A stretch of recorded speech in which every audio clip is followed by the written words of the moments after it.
So this is what happened. Today is Thursday, by the way. Now, I'm trying to do better with my spending. So what I have done is put myself on a budget.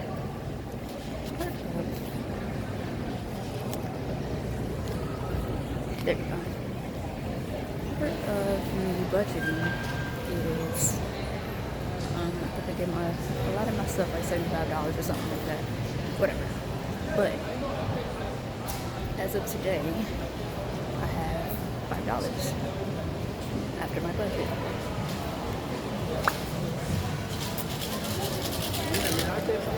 Now, what had happened was this part, I don't know what I did to this, but it broke. So,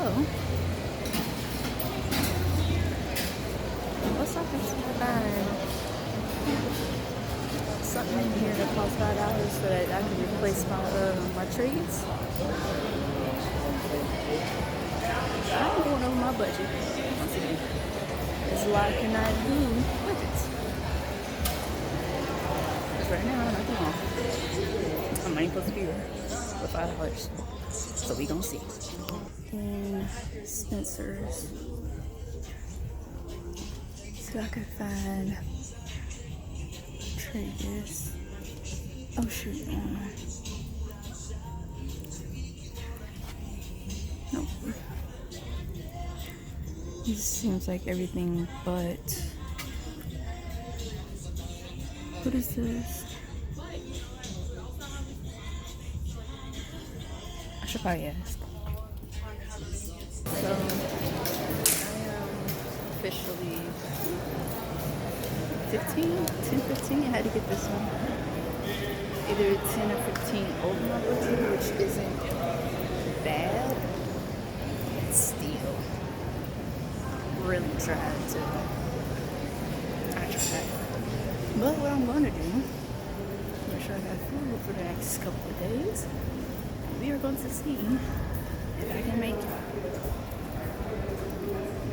Godspeed. Godspeed.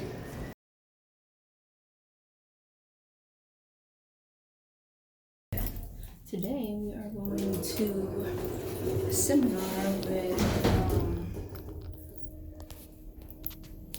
hosted by Jubilee. It's an organization here. So yeah, I'm gonna see what this is like. I just did a panel. We just finished.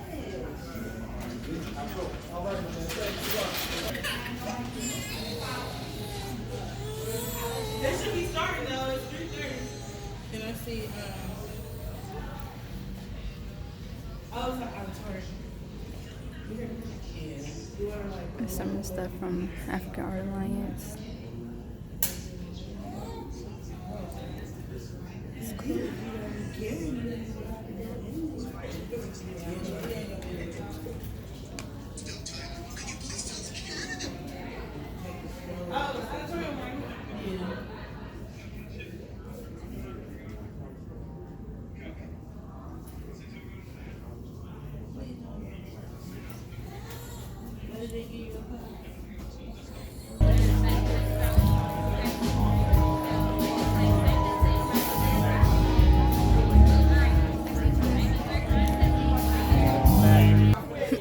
No, that's not confidence. Confidence means that you have to believe. I know that I am.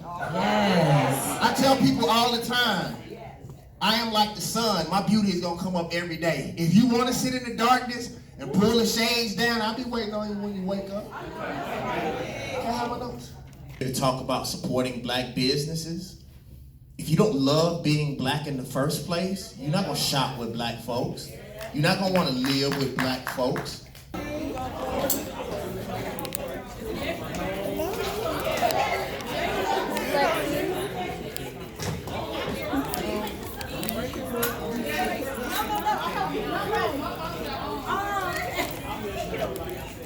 That's like to choose another artist in Cincinnati. Side with these lovely ladies over here. The other one, she got in the car. She did. She was like, she ain't on it. So we just came from the Jubilee event, and David Banner was speaking. So how did you guys enjoy it? I really loved it. Oh, sorry. It was good.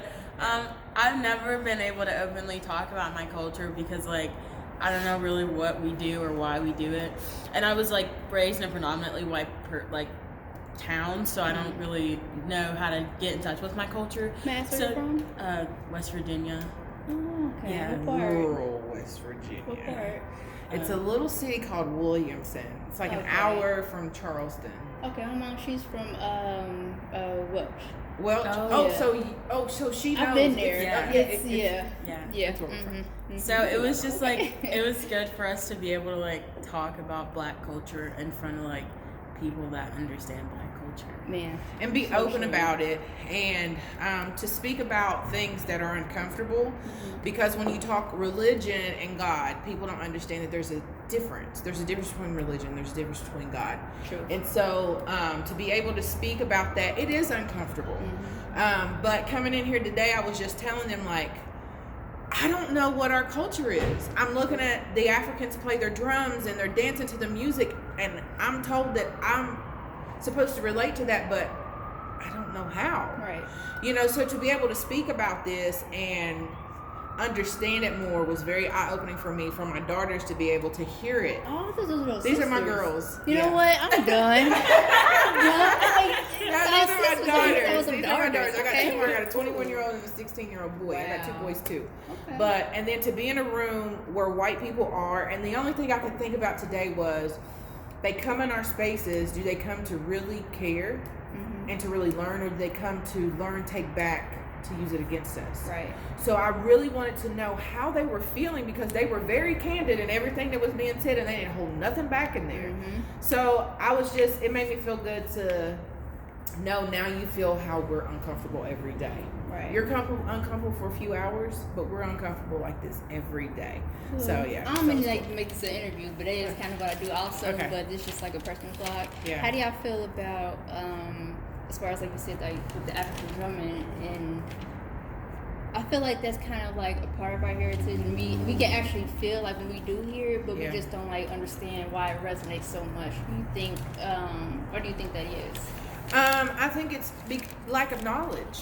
It's not being taught. It's not being taught, because like I was telling the older lady earlier, I was like, I was here at first by myself.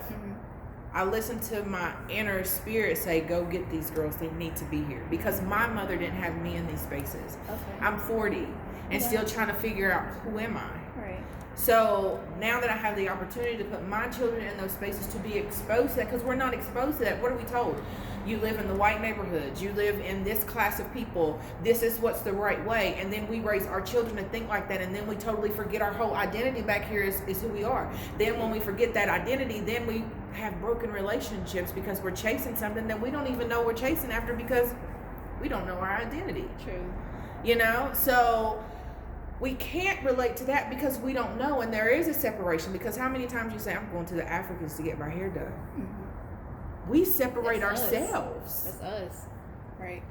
We separate ourselves And then from them and us. And then when we say, oh, we're going to learn to braid hair just as good as the African does, it's like, you're going to learn as good as you are. You are. I feel We're like just relearning we it. pick and choose things out of our culture that we like and segregate ourselves from the things that are absent.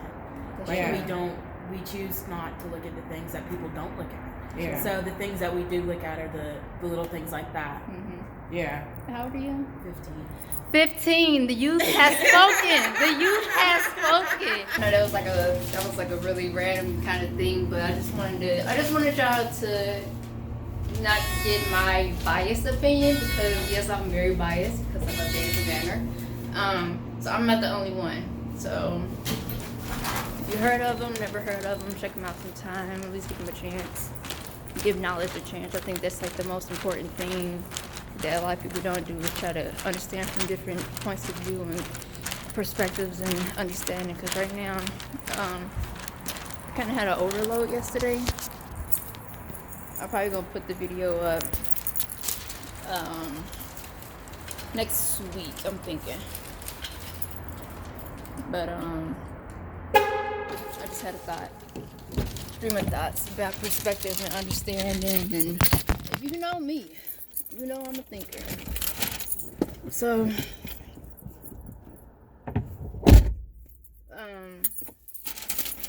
yeah, but I'm very, very happy that I did get to meet him. I bought this and got my button, love button.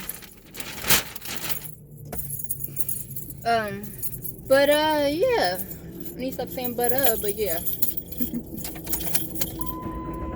It was a good day. Today's a good day.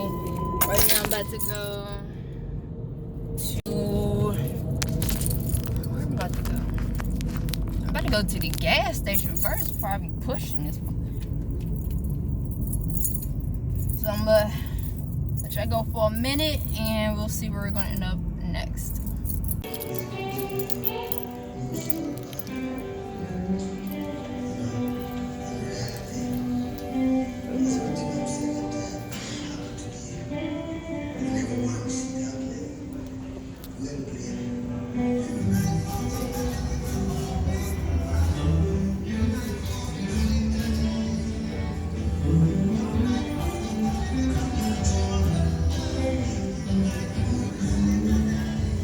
It's like a whole party in here.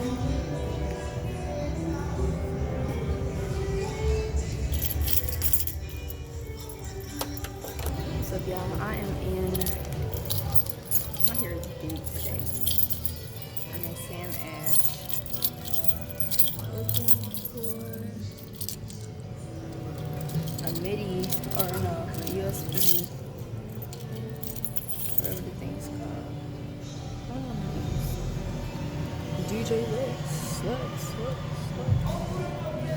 So I'm relearning music again, so that's where I'm at in life. Trombones. French horn or something like that.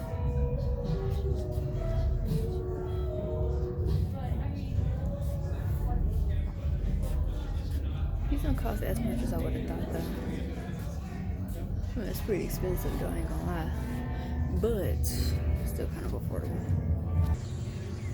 Because my right is my right, like my life. You know, all I have is my life. Yeah.